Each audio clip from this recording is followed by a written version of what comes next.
자칫 일본과 군비 경쟁을 하게 될 수 있습니다. 일본의 F-35 대량 구매가 미국에서 승인됐습니다. 그런데 이런 사안은 한국에도 자칫 문제가 될 수 있는 이면이 있다고 전해지고 있습니다.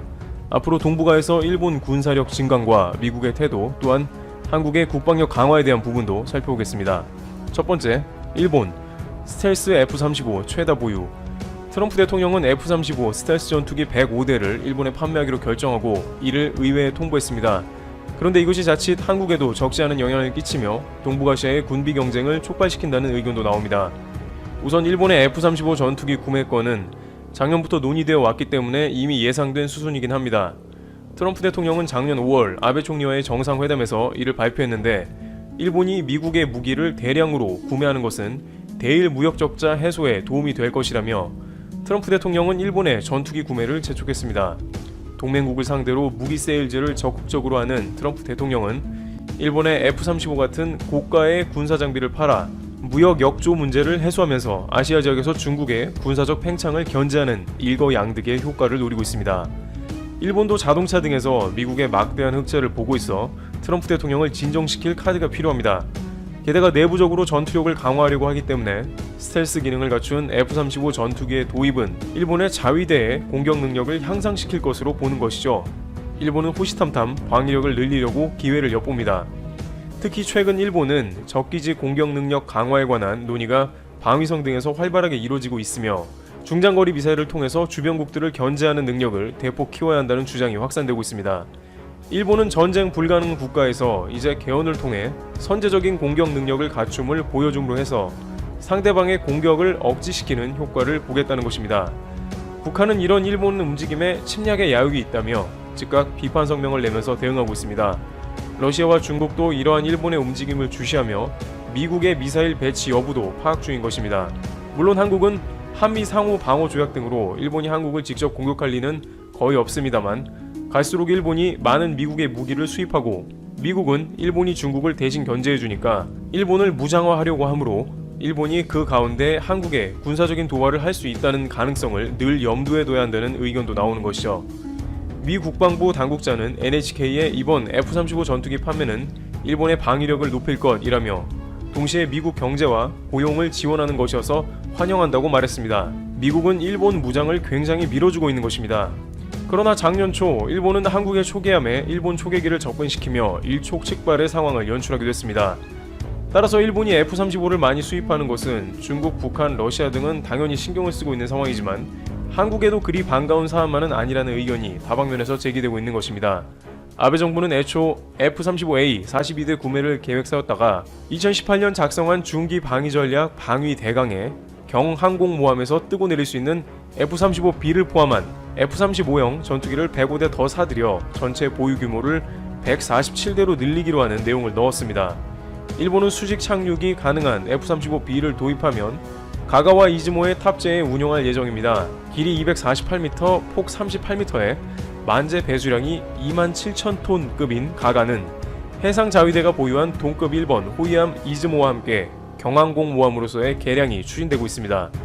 일본의 바람대로 해상과 공군에서 국방력을 강화하는 작업을 강하게 추진하고 있는 것입니다. 두 번째, 그럼에도 일본이 한국을 공격하지 못하는 이유. 그러나 일본은 결코 한국을 쉽게 건드릴 수 없다는 의견이 대부분입니다. 한국의 미사일 때문인데요. 오래전부터 한국에는 북한을 억제해야 하는 다양한 전술적인 수단이 제기되어 왔었습니다.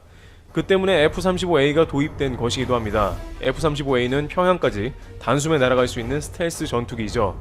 물론 일본에는 대수에 못 미칩니다만 한국도 40여 기가 들어오기 때문에 북한 제어에는 충분한 역할을 합니다. 북한은 한국의 F-35 도입에 대해서 전격 비판을 하며 한반도를 전쟁통으로 만든다고 성명을 낸 바 있습니다. 그러나 역시 일본의 분석과 같이 상대방을 묶어둘 수 있는 전략적 무기는 미사일일 수밖에 없는 것입니다. 과거 한국은 오랫동안 한미 미사일 지침으로 사거리 200km와 탄두 중량 500kg에 묶여 있었지만 오바마 정부 때 전격 사거리를 800km로 늘리고 탄두 중량도 2톤까지 늘릴 수 있었던 것입니다. 이것으로 말미암아 한국은 현무미사일을 본격적으로 개발하기 시작했고 대량 생산의 발판을 마련합니다. 현무미사일은 불규칙한 궤적을 가지기 때문에 적이 쉽게 요격할 수 없다는 강점을 가지고 있습니다. 군의 한 전문가는 탄두 중량 2톤 규모의 미사일이 개발되면 미사일이 마하 7에서 8가량의 속도로 지상에 낙하하기 때문에 이를 감안하면 항공기에서 투하하는 GBU-28이나 벙커버스터 GBU-57보다 두세 배의 파괴력과 지하 관통력을 가질 것이라며 방사성 물질만 없을 뿐이지 사실상 전술 핵무기급의 전략 무기가 될 것이라고 말했습니다. 그는 북한핵 억제를 위한 미국의 전술핵이 들어오는 것과 맞먹는 효과가 있을 것이라고 설명했습니다. 북한이 수소폭탄 실험을 감행하는 등 다양한 위협을 해왔기 때문에 한국에서도 점점 사거리 대비 중량을 늘리기 위해 미국 당국과 꾸준하게 탄두 중량을 늘리는 방안을 협의하며 괴물 미사일이라는 현무4를 개발한 것입니다. 현무4는 사거리 800km에 탄두 중량은 2톤 정도로 2017년 문재인 대통령과 도널드 트럼프 미국 대통령의 정상회담으로 2017 개정 미사일 지침이 채택되면서 탄두 중량 제한이 없는 미사일 개발이 이루어졌습니다. 아무래도 중국 정부 때문에 사거리를 많이 늘려나가기는 어렵고 이것을 공개하는 것은 어려움이 있겠습니다만 지금과 같이 미국이 동북아시아에서 한국과 일본의 군사력을 대폭 증강시켜 중국을 견제하려 한다면 한국의 미사일 사거리는 사실상 중국까지 모두 포함하게 될 가능성도 매우 커지게 됩니다. 다만 한국은 중국과 사드 갈등을 겪은 바 있기 때문에 사거리를 늘리는 미사일 개발이나 공개는 신중하겠죠. 그러나 사거리를 수천 킬로미터로 늘리는 것은 얼마든지 우리 기술로 가능하며 대량 생산까지도 가능할 것으로 중국은 물론 일본도 적지 않은 위협을 느낄 것입니다. 만약 한국과 일본이 전면전이 발생하게 된다면 일본은 거의 모든 전역의 사정권 안에 들어오게 되므로 사실상 한국의 위협은 불가능한 일이 될 것입니다. 아무리 항모와 전투기를 확보한다고 해도 미사일을 대량으로 확보한 국가에는 쉽게 대응이 불가능한 것으로 한국은 국방비를 최근 북한과의 평화 모드를 추진함에도 불구하고 오히려 매년 지속적으로 늘리고 있는데 이는 현무미사일의 대량 생산에도 적극 반영되어 주변국의 공격력을 억제한다는 방침을 가지고 있습니다. 동북아시아 정세가 점점 더 혼란스러워지고 중국의 위협이 가시화되어 간다면 미사일 협정을 통해서 한국의 사정거리와 탄두 중량은 점점 더 늘어가게 되어 미사일 강국으로 우뚝 서게 되는 계기가 될 것입니다. 세 번째, 아베 총리 북한 재료 삼아 어떻게든 해보겠다. 일본은 현행 헌법상 상대 국가를 선제적으로 공격하는 자체가 불가능한 상황입니다. 그러나 아베 신조 정권은 적기지 공격 능력 보유를 정당화할 근거를 마련하기 위해 북한의 위협을 부각하는 양상입니다. 어제 9일 일본에서는 고노다로 방위상이 북한의 군사력이 일본의 한층 위협이 되고 있다고 국회에 출석해 강조했습니다. 교도통신에 따르면 고노 방위상은 이날 참위원회에 출석해 북한이 신형미사일 개발 등으로 공격수단을 다양화, 강화하고 있다는 인식을 표명했습니다. 북한의 공격 능력이 예전과 달리 많이 업그레이드 됐다고 말하면서 결국 필요한 것은 일본의 국방력 강화라고 하는 것이죠. 현재 일본이 가지고 있는 패트리어트로는 사실상 방어만 할 수 있고 미국의 이지스 어쇼 시스템도 백지화가 됐으니 이제 다른 수단을 찾아야 한다는 것입니다.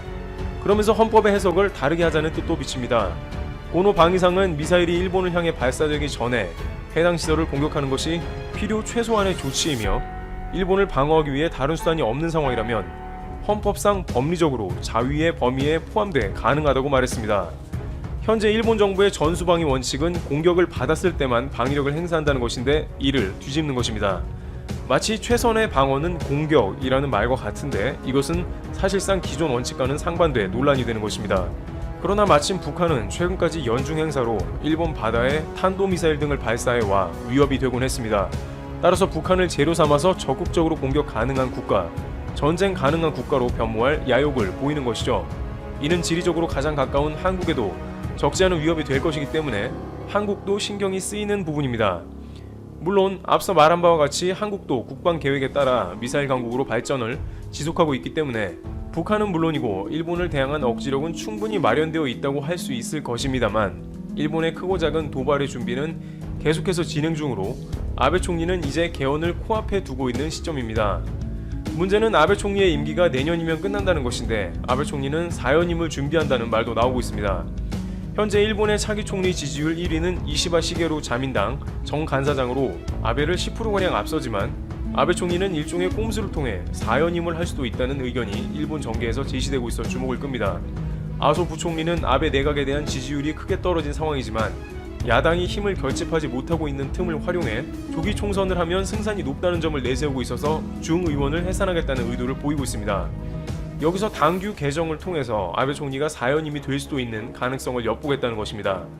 니케이는 1986년 7월 나카소네 야스히로 당시 총리가 중참의원 동시선거에서 대승을 거둔 뒤 같은 해 10월 말로 다가온 총재 임기를 당규 개정을 통해 연장한 사례가 있다며 포스트 아베 후보들이 연내 중의원 해산이 아베 총리의 당 총재 4선의 길을 열어줄 가능성을 경계하고 있다고 전했습니다. 그렇게 되면 아베 총리는 개헌을 할 것이고 한국이나 주변국을 위협하는 전쟁 가능한 국가로 갈 수 있습니다. 따라서 한국은 주변국의 위협 때문에 국방력을 최대한 끌어올리는 작업을 진행하고 있습니다. 현무의 사거리와 탄도 중량이 늘어날수록 주변 국가들도 쉽게 한국을 넘볼 수는 없을 것으로 보입니다. 트리블튜브 여기서 마치겠습니다. 감사합니다. 2019년 한국과 베트남 관계는 이처럼 좋을 때가 없었다고 할 만큼 밀접해져 있었다. 양국 경제협력 관계가 최고조에 올랐고 박항서 감독이 베트남 국가 축구 대표팀을 이끌고 국제 경기에서 승리를 거듭하던 때다. 2020년 초 코로나 바이러스가 기승을 부리기 시작하던 시기에 두 나라 국민들의 감정을 상하게 한 사건이 생겼다.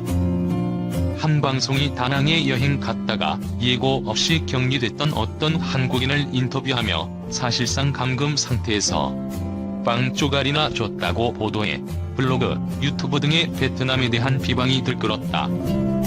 베트남인 유튜버들도 이에 대응해 한국을 비난하는 내용을 내보냈고 양자간 비방이 이어졌다. 아인미가 빵 쪼가리면 김치는 풀떼기냐라는 말도 나왔다. 곧 이를 보도한 언론이 양해하는 문안을 내보내고 양국민들이 노력하여 진정됐지만 말이다. 사실 베트남 측이 그때 한국인들에게 제공한 것은 바게트 빵바인미였다. 국민 음식이라고 할 수는 없지만 베트남인들이 일상적으로 먹는 음식 중 하나다. 이 작은 해프닝으로 인해 일부이긴 하나 양국민들의 감정이 왜 이리 상한 걸까? 최근 양국 관계가 최고조에 달한 줄 알았는데 이 일로 베트남인들의 한국에 대한 이미지가 갑자기 나빠진 걸까? 어떤 사람은 한국이 경제 협력을 통해 베트남 발전에 기여하고 있는데 베트남인들이 왜 갑자기 한국을 비방하는가 하며 의아해한다. 왜 그런지 설문조사 몇 개를 활용하여 그 내면을 살펴보자. 양국 수교 25주년이 되는 2017년에 한국일보가 설문조사를 했는데 베트남인 여성의 67%, 남성의 56% 응답자가 한국 문화의 동질감을 느낀다고 했다. 동질감이 곧 우호감과 같은 뜻은 아닐지라도 긍정적 평가로 보인다. 다른 조사 자료를 보면 한국과 한국인에 대해 긍정적 인상을 가진 베트남인은 대략 70% 정도고 부정적 인상을 가진 베트남인이 10% 미만이다. 대체로 베트남인들이 한국인을 좋아한다고 할 수 있다. 2010년 한국동남아연구소가 동남아 각국의 한국에 대한 인식도를 조사했다. 한국에 대해 긍정적 평가를 내린 베트남인 응답자는 68%였고 보통이라고 응답한 사람은 30%였다. 3%의 응답자만이 부정적 평가를 내렸다. 베트남인들은 한국의 현대화, 경제 수준 및 과학기술 등을 긍정적으로 평가했다. 한국인에 대해 호감을 갖느냐는 질문에 대한 긍정적 답변은 63%로 비교적 높았다. 한국인이 예 바르다고 응답한 비율은 51%, 보통이라는 응답은 38%였다. 한국인의 정직성, 친절 항목에 대해서는 긍정보다는 보통이라고 응답한 비율이 더 많았다.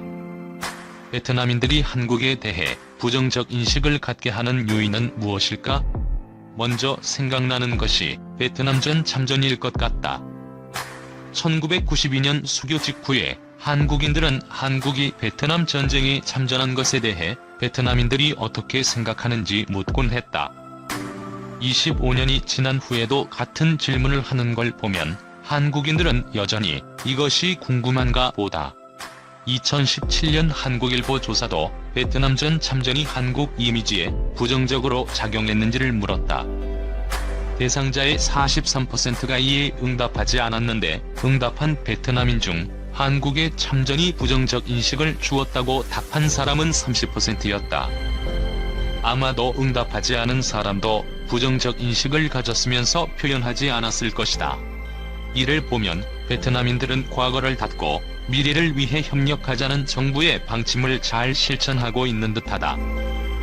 2017년 조사에서 한국에 대해 부정적 인식을 갖게 하는 요인으로 베트남인 결혼 이주 여성에 대한 모욕과 폭력이 응답자의 61%로 매우 높았다. 베트남인 노동자들에 대한 부당한 대우, 화를 잘 내는 한국인의 성격 등도 꼽았다. 이를 보면 베트남인들이 대체로 한국에 대해 좋은 인상을 가지지만 한국인 투자기업에서의 권위주의적 노동문화에는 부정적 인식을 갖고 있다고 판단된다. 대부분의 베트남인들은 한국 및 한국인들에 대해 좋은 인상을 갖고 있으나 한국인 개인의 정직성과 친절함 등에 대해서는 신뢰도가 낮다. 한국인들은 정직성, 시간관념, 책임성 등에서 베트남인들에 대한 신뢰도가 낮다. 베트남에 투자한 한국 기업이 이제 8,000개로 증가했는데 한국인들의 베트남인에 대한 이해가 예전보다는 훨씬 향상됐다는 보도를 접하곤 한다. 그러나 지금도 파업 발생 순위에서 한국인 투자기업은 대만인 투자기업과 1, 2위를 다툰다. 호치민시의 경우 2008에서 2018년간 발생한 노동자 파업의 70%가 한국과 대만 투자기업에서 발생했다. 간혹 야반 도주하는 기업도 생겨 한국 투자기업 전체를 곤혹스럽게 한다. 이쯤에서 첫 질문으로 돌아가 보자. 바인미 사건으로 왜 갑자기 베트남인들이 한국을 비방하게 됐나? 그간 베트남인들의 한국인에 대한 인식에는 긍정적, 부정적 요인들이 모두 잠재해 있었기 때문이었다. 양국 관계의 부정적 요인들을 최근 박항서 효과가 덮고 있었다고 할 수 있다. 또한 호치민시 인문사회과학대학의 전응옥템 교수는 양국 문화의 유사성을 지나치게 강조해온 점에 문제가 있다고 지적한다. 차이점을 의식해야 상대방에게 신중하게 대하게 된다는 것이다. 그는 양국 문화의 유사성은 표면적이며 차이점이 심층에 있다고 한다. 타당한 지적이다. 어떻게 해야 할까? 서로가 상대방의 사회, 문화를 이해하도록 더 노력하는 일 외에 무엇이 있겠는가? 작년 11월 한국에서 한국-아세안 특별정상회의가 있었다. 이 기회에 문재인 한국 대통령과 응우옌 수언푹 베트남 수상은 양국 간정상회담을 가졌다. 청와대에서 열린 환영 만찬에서 문 대통령은 축하인푹으로 건배를 제의했다. 행복하세요라는 뜻이다. 보통 건배사는 건강하세요라는 뜻의 축스쾌인데 푹 수상을 맞아 하인푹을 외쳤던 것이다. 이 아이디어가 외교부에서 나왔는지 대통령 비서실에서 나왔는지 모르겠으나 참 사려 깊은 일이었다. 이렇게 상대를 배려하면 되겠다.